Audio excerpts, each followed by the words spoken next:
when I started thinking about this podcast, I was taken back to, I went to Paris by myself, which was a life-changing trip. But one of the most life-changing days in that trip was I went to the Musée d'Orsay, which has a whole wing on impressionistic art. And everyone in there is dead silent, and they get super close to the paintings, and you can see all these little tiny colors of art and brush strokes, and you back up, and it's this gorgeous picture, and it's like reverent silent. I spent hours in there doing what everyone else was doing, the tiny things that affected this bigger picture. And the reason that came to my mind for this episode is because I am struggling after 24 years of practice as an NP, 30 years in healthcare. I primarily do adult endo now. That hasn't always been my path, but I see patients, I prescribe meds, I'm with them every step of the way. I'm talking to them. We're getting blood sugars. We're talking about lifestyle. We're changing meds, and they're not getting better. And not only are they not getting better, they have these multiple other complaints. They are not sleeping. They hurt. Their heads hurt. Their joints hurt. It's not only that they're not sleeping, they can't fall asleep. They feel awful all the time. They're chronically fatigued. A1Cs are not changing a whole lot. Although some of the newer meds have changed that game, the patients don't feel that much better. And so when I approach this podcast, we're going to talk today with an expert on functional medicine. So with that all said, I just wanted the audience to have a background of how I got here. Welcome to the Friends of NPACE Podcast. I'm Terry Schmidt. I'm the NPACE Executive Director. I'm a practicing family nurse practitioner, and I am super excited to be here today with a very special guest and a friend of NPACE, Dr. Efrat LaMandre, Dr. E. And you are the founder of the new method where you empower patients to realize that their symptoms are not in their head. We get that too, especially as females sometimes. And you help optimize people in their health, prevention, illness prevention, reducing the medications they take, and feeling better, feeling great, and getting to the root cause of their illness. And you also wrote a book called It's Not in Your Head. I love the title of that. Your body doesn't feel right, but you don't know why. And in addition, you own a primary care practice called EG. That. Who cares? No, I mean, these are great things. And you have a scribe company. You're like answering questions. But today, I want to get to the functional medicine part of this. So, yes. Well, welcome. Thank you for being here. Oh my goodness. Thank you so much for inviting me. And I just want to really applaud you for that vulnerable share, because I think a lot of providers, not just NPs, doctors, PAs, feel what you're feeling. And it's very interesting. I'm just going to give you a little context of how I got into this. And I'm going to share with you that you're not alone. So I got into this. I have as you said, I have a primary care practice, EG Healthcare. We take care of over 20,000 patients. And I, like you, I follow the algorithm, right? And patients come in and say, hey, I don't feel well. I do the blood work. Blood work comes back fine. I tell them that they're fine, never realizing that I was just touching the tip of the iceberg, and maybe even invalidating them because they're like, what do you mean I'm fine? I don't feel fine, right? So then through a personal journey, my wife got sick. I'll do the edited version. She's in medicine. I'm in medicine. All our friends are in medicine. We actually met in the ER, my wife and I. And conventional medicine could not, first of all, had a hard time diagnosing her. And then when she got diagnosed, could only offer her medications. And we knew there was a better way, right? Later on, that's why we call it the new method. So we got into functional medicine. This was a time kind of pre-internet, the way it is now. And so we got into functional medicine, and we thought it was just going to be nonsense, but it completely changed her life. It completely gave her life back. And so I started taking courses and another course, then eventually got my PhD in integrative medicine. And I also got certified from the Institute of Functional Medicine. Now, I bring this up because if you're trying to get your certification from the Institute of Functional Medicine, you must first be a provider. You must be an NP, a PA, an MD. I think chiros are also allowed to participate. And that's important because that means you are in a room full of people like you who have already went to school, have already sat for their boards, who are already practicing, and they realize either from clinical perspective, the way you are, or from a personal journey, the way I went through, that it's not enough. And they go back to school. And Institute of Functional Medicine is rigorous. And not only do you go back to school to learn things, but you also have to unlearn a lot of things. And so that story that you shared, I'm sure many of your listeners are going to come to. And I want to let you know that there's hundreds, if not thousands of people just like you who are searching. You go to school, you try to help everyone, you are helping people, but there's this like nagging feeling that there's something more. And what I love about functional medicine is it's not alternative medicine. It's not instead of. It is, I would say, it is conventional medicine done right. It's conventional medicine done to the ultimate level. And let me tell you what I mean by that, right? So like, let's just take diabetes, for example. Everyone knows about diabetes. We know that when we look at the algorithm, if we go to up to date, the first line before medications is lifestyle intervention. Right. But we don't have time for lifestyle intervention. We don't have time for it. So we skip over that. Oh, yeah, A1C, 614. Here's your metformin. Here's your Actos. I'll see you in 3 months. We'll check your A1C. We're good to go. Because the system is not set up for that first line lifestyle intervention. And so if conventional medicine really, if we actually follow the algorithm, we would spend a significant amount of time in lifestyle intervention. But the system isn't right. We don't have codes for it. We don't get paid for it. The time doesn't allow it. The system does not allow it. We must skip this part. So what would it look like if we actually paid attention to that first line of every algorithm? Hypertension, everything, first line, lifestyle intervention, cholesterol, right? So we're basically, functional medicine is not skipping that. It's understanding that it's not against medications. Certainly, I have many clients who come in on medication, take your medications, but let's get to the root cause. Mm-hmm. And let's see what happens when we analyze that root cause. And we could talk about root causes in a moment. When we analyze that root cause, how we can, to your point, get better, like actually get better. That was great. Okay, so tell us how. I'm ready. Here's a problem in traditional lifestyle medicine that I've found. One, it blames the patient. You're not moving enough. You're not eating the right things, right? It's a very shameful place. Mm. And also, what we've been taught conventionally in lifestyle medicine isn't always correct. It's vigorously exercise X amount of minutes and eat low fat or eat lots of vegetables. And that's the sum of, although it's more nuanced than that. It's right? Much more nuanced than that. It's actually, not only does the shaming end there, but start there, but it also, if there is no diagnosis, it's also like, it's in your head, especially to your point, especially to women of a certain age. It's your menopause, it's your hormones, it's in your head, maybe lose some weight. So you're depressed.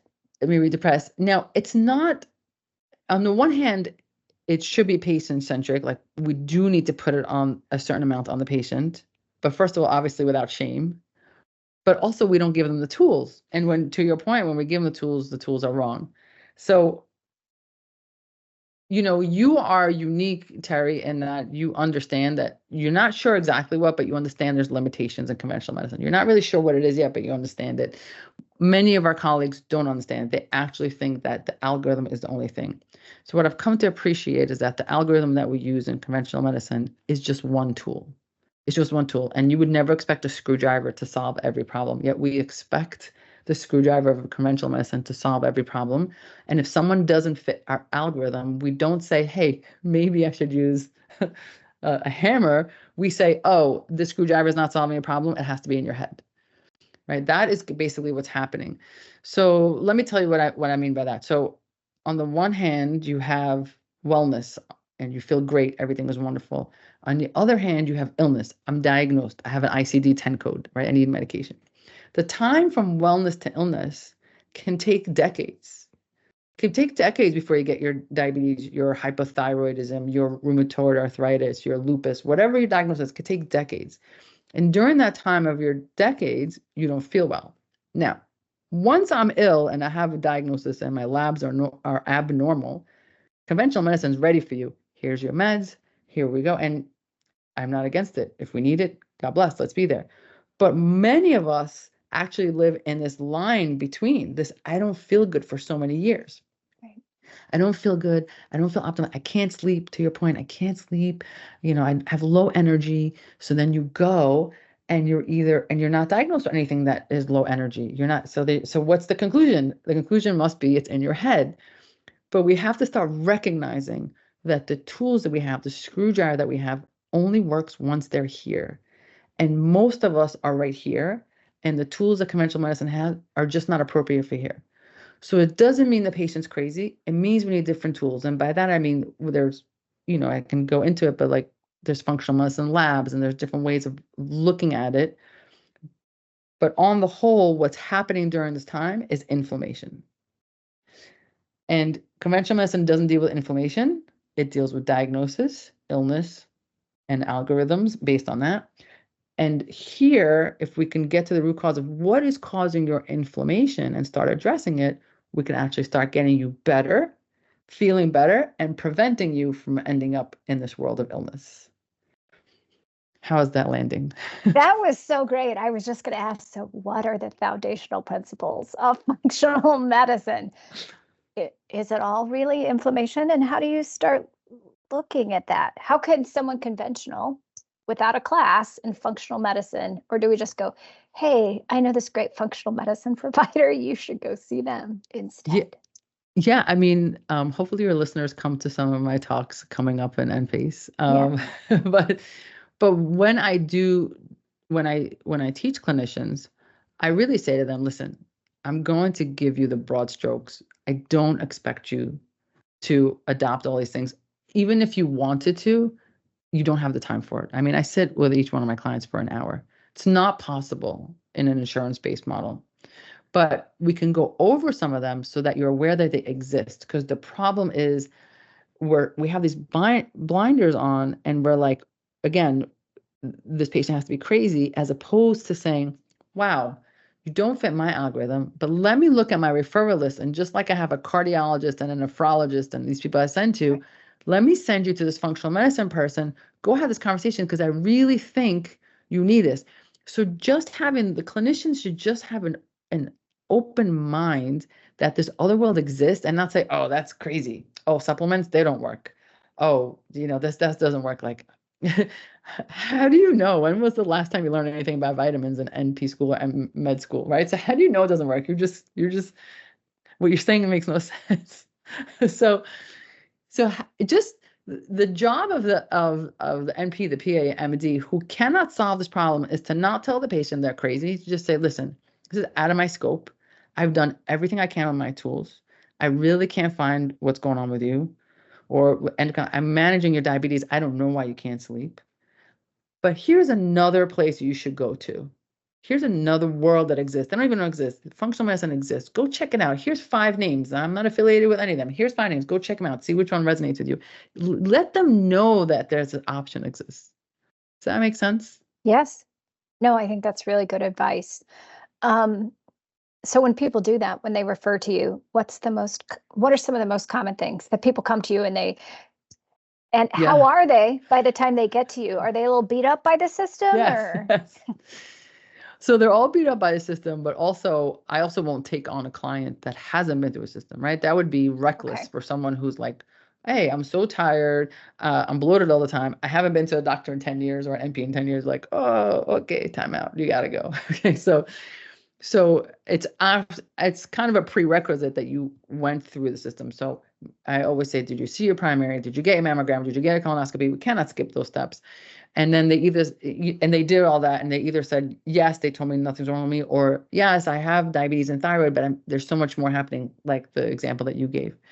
So these are clients that have been through the system, have been very much invalidated without malice. Like, I don't think, Terry, that you invalidate anyone with malice. I certainly didn't before I knew functional medicine. I really thought I was doing the thing. So they're invalidated. So the first thing I have to tell them is no malice. No one goes into medicine to harm you. They just don't know that they only carry a screwdriver. They think they have the whole toolbox. So they come in rather distraught, usually with autoimmune issues. Hashimoto's is very common, but just about any autoimmune issue, sometimes fertility issues, skin issues, brain fog, low energy, high fatigue. I do have some who don't really have a lot of complaints, but are really worried about longevity. How will I fare when I hit 60, 70, 80? So some people are worried about longevity. And the first thing that's already different in functional medicine versus conventional medicine is the consultation. It takes an hour. When was the last time you spent an hour with a new patient? It's not possible. It's not possible.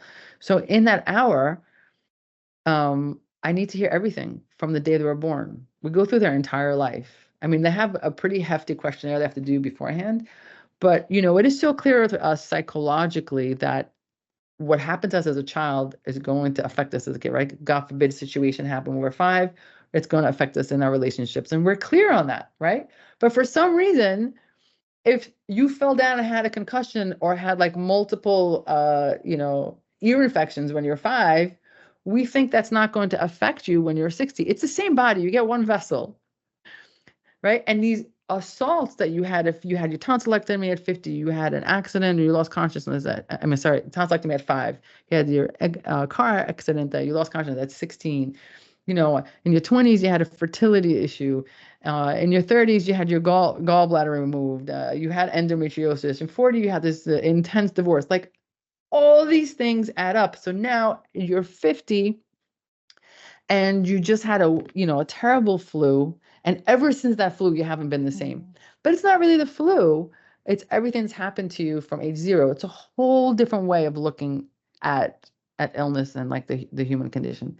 And so the consult is already like, it tends to be a very like life-changing experience where people kind of have all of that connected. I feel like I've been talking forever, so I'm going to pause so you can ask a question. No, that's fantastic. And we keep it very casual here, which the audience knows. So if you have your water, you're welcome to drink it while we talk. Yeah. Okay. No, that was fantastic. I have a million ways we can go with this. So my next question is, they come in, they do an hour with you. What's the next thing? Do you recommend testing, or do you say straight off the bat, here's my suspicions, we're already going to take some actions? And then how long do those actions take? Because, oh my gosh, in regular medicine, it's months sometimes with drugs before a patient feels better. So talk me through the process of what happens after that initial consultation. Absolutely. So the consult itself, I designed it to be a very empowering moment. And for some people, that's all they need. For some people, they don't go past the consult because they really just want to feel validated. They had these theories in their head and I kind of help them make sense of it. And just honestly, there's something therapeutic about just being able to tell your whole life story and for a clinician not to rush you. Right. And again, it's not anyone's fault. I do not give an hour when I'm in primary care. I can't do it. So there's no, I'm not faulting anyone. Like this is how the system is set up. Right. So for some people that's that. And then they're off the way. Like, okay, I got it. Thank you. But for some people, like to your point, like what's next? So there are a lot of tests out there, right? There's mold testing, there's Lyme testing, there's food sensitivity testing, and I'd be happy to address those. But I don't like starting with tests. The tests are expensive. And I want to make sure that if we're going to use a test, that we know exactly which one to do. Are we doing Lyme? Are we doing mold? Are we doing food sensitivity? Are we doing hormones? Because we could do all of them, and that's like $1 gazillion. So I'll tell you how I make that decision. So the first thing I do with everyone who's ready to work with us is I do an elimination diet. It's temporary. It's not meant forever. I hate the word diet, so I just want to say, like we eliminate things nutritionally. Is not about weight loss. I do not care how much you weigh. I do not care how much you want to lose weight. If you want to lose weight, you probably will.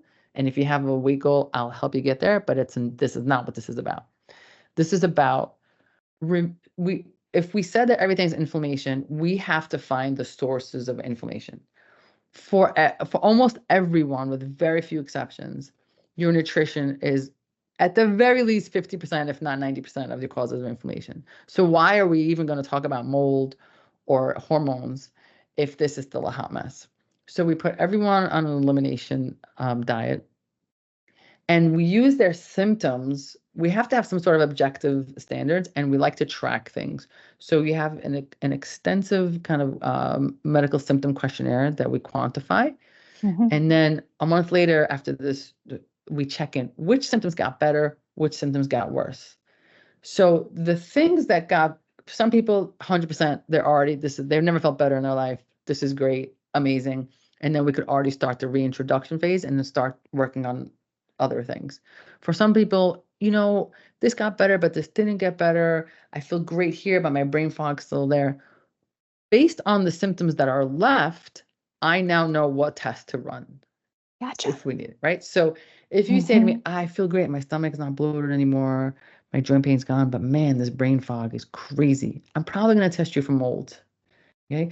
If you tell me that the thing that's left for you is like this joint pain, I'm probably going to test you for Lyme.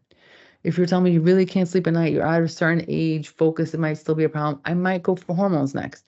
So that elimination diet is actually, it clears the path for us to see what's the next thing. So we remove this level of inflammation and we go next, because inflammation now, so we have food, then we have toxins, the mold, the Lyme that we have to remove, chronic infections.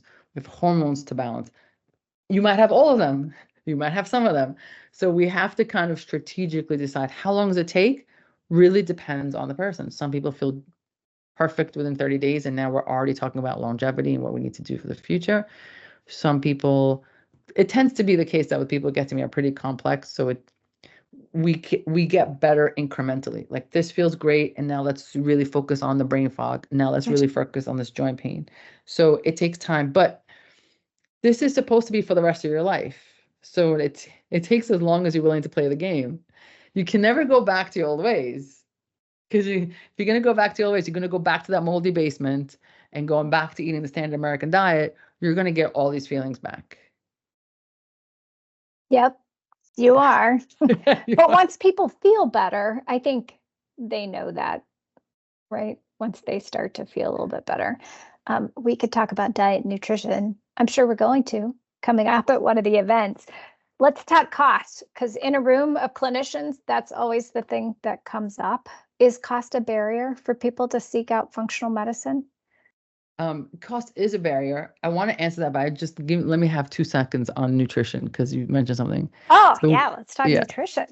The thing about nutrition that I want to really, if your listeners would just get one thing out of this, is that nutrition is just a code, right? So anything you put in your mouth becomes a code. If you're taking a medication, you're taking ibuprofen, it will become a code. Think of yourself as a computer, and that code is going to go to your cells and tell your cells what to do.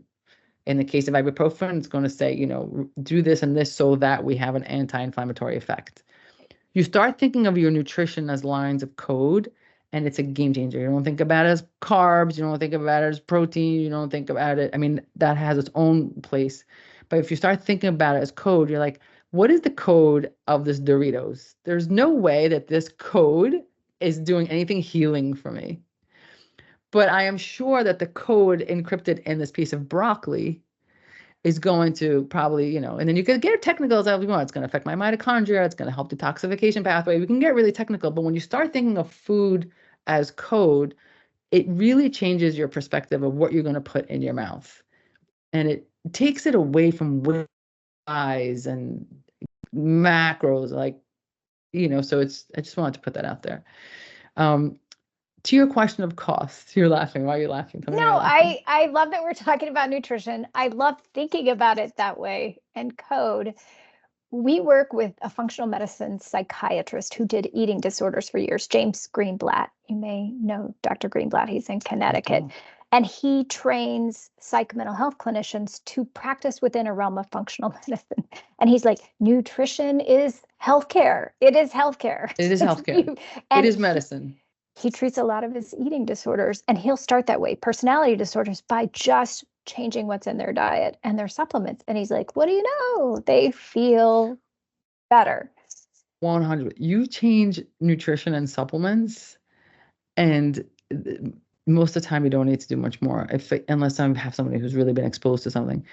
But supplements is code, right? And when you start understanding how the body works on a biochemical level, you realize that all you need is you need these codes to make these things happen.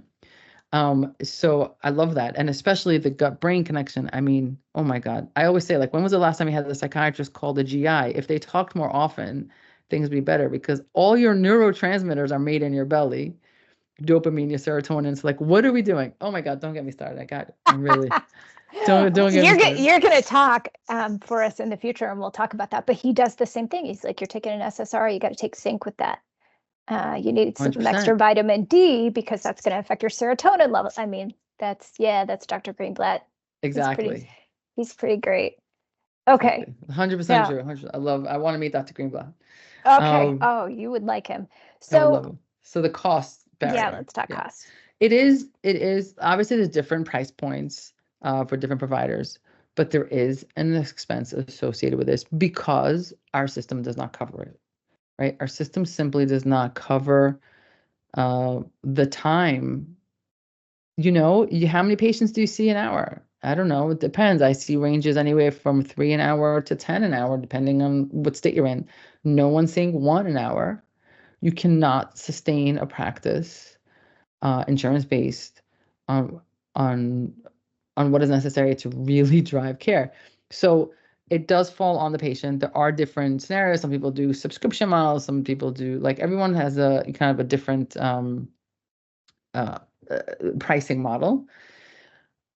But I always tell people it costs more to be sick, right? You get that thing, you're going to find the money for that hospital copay. You're going to find the money for the copay for the medication that's not covered. You're going to find the money for the vacation to Disney. You're going to find the money, like this is a priority issue. Listen, I'm not saying there's outliers, there's really people who are like, so to them, I'm sorry, because a lot of things are not accessible to that population, not just this. But if you are doing some things outside of just feeding yourself, then there's a prioritization issue. And for a lot of us, we're just not prioritizing the amount that you're going to spend on this until you learn what you need to learn to be independent. You have to do it forever. So, like, let's say you find a guide, you work with that guide for a year. Like, I work with my patients for a year. After that, you should kind of get a sense of what's going on again. And so it's not like a forever expense. It's an expense until you understand what's going on with your body. This should be whichever guide you work with, it should be really highly customized. No one should walk away with the same protocol as Susan and Mary did. Everyone should be customized. And then you get to know your body, you get to know your triggers, and you should be good to go. This is not it's a lifelong practice, but it's not a lifelong expense. Right. No, I think that's really then important to emphasize, right? Because you're there to fix people. They should be better by the end of this journey. They should be better. And then, honestly, after I work with my patients, maybe I'll hear from them, a year or two later. They just want like a consult, some questions, and then we'll set them on their way again. But they should be better, 100%. Unlike our A1Cers that have to come every 3 months and a hypertension have to come every 6 months. Like, there's this dependency in the illness world that we want you to not be dependent. We really want you well. Absolutely. No, I think that's a really good point. Okay. So as clinicians, we all have to get the nutrition piece. That's really important. We need a roster of functional medicine providers. How hard is that to develop in a world of primary care? You can go on the IFM website and put in your zip code and find out who's near you. All right. IFM. Yeah, Institute of Functional Medicine. And even if they're not super near you, functional medicine is mostly done virtually. Right. And because the clients that I take on, I'm coaching them. I'm not practicing medicine, so I can cross state lines. I'm coaching them, and I expect them to keep their medical team. Like, hey, run this by your PCP, get this test. So they could really be anywhere. Okay. I have clients all over the country, all over the world, because the medicine piece, I'm expecting someone in their state to manage. Right. Sorry about that. Can you hear that? No. The dog barked in the background. That's the reality of our podcast. I didn't hear it, but I would have loved to hear it because it's good. It gets you grounded. Wilbur. All right. The team knows about Wilbur. The listeners know about Wilbur. He makes an appearance in the podcast. Okay, so we're going to go to the Institute of Functional Medicine website. And that's great that clinicians can see patients virtually. Yes. Health coaching. Okay. Yes. I like that a lot. We talked about nutrition. Any other pearls that nurse practitioners or advanced practice providers should remember about functional medicine? Yeah, there's a whole world of testing that you might not be familiar with, right? So we said there's mold testing. There's also Lyme testing. The Lyme testing that you get from your typical, like, lab is very, very, very basic, almost primitive. So you can be confident if it's a positive Lyme, but you cannot rest on a negative Lyme on your typical labs. So if you have a patient that really, really feels limey, they're hiking all the time, maybe they had a rash 2 years ago, their joints hurt all the time, and they're coming up negative, there are labs that I'm not affiliated with any of them. So there's a lab called iGenix in California. That is the lab you want to do because it's not just, they do Lyme and co-infections, and they really break it down. Mold testing is the same situation. Mold testing is a urine test. The lab called Real-Time Labs. Amazing, because you will have people, just on the world of mold. The whole family, the whole office could be exposed to the mold, and they feel fine. And the one person who has trouble detoxing will be completely obliterated. So that's a person like, this person's crazy. Everyone else is fine. But it's right. It's the person's ability to detoxify. So getting that test is really important. There's also food sensitivity testing, which is very different than food allergy testing. Very different. So what I'm trying to say here, like super quick, is that there's a world of objective tests and labs that are certified and vetted that you may not be familiar with, and that's okay. But I just want you to know from this conversation that they exist. So once again, you can tell your patients, listen, I don't do this, but I saw this crazy lady on TikTok and she talked about mold. And so maybe that's something to explore.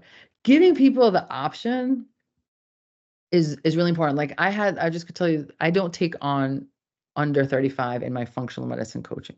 Okay. So in my primary care, I saw this young lady, she was 18, and she had like sudden onset tics and sudden onset, like just crazy looking things that were happening to her physically and emotionally. And she went everywhere. Like she did MRIs, she did everything. I mean, she really unwell, like moments of aphasia, like really, really unwell that no one could figure out. And I said to her, listen, I can't take care of you.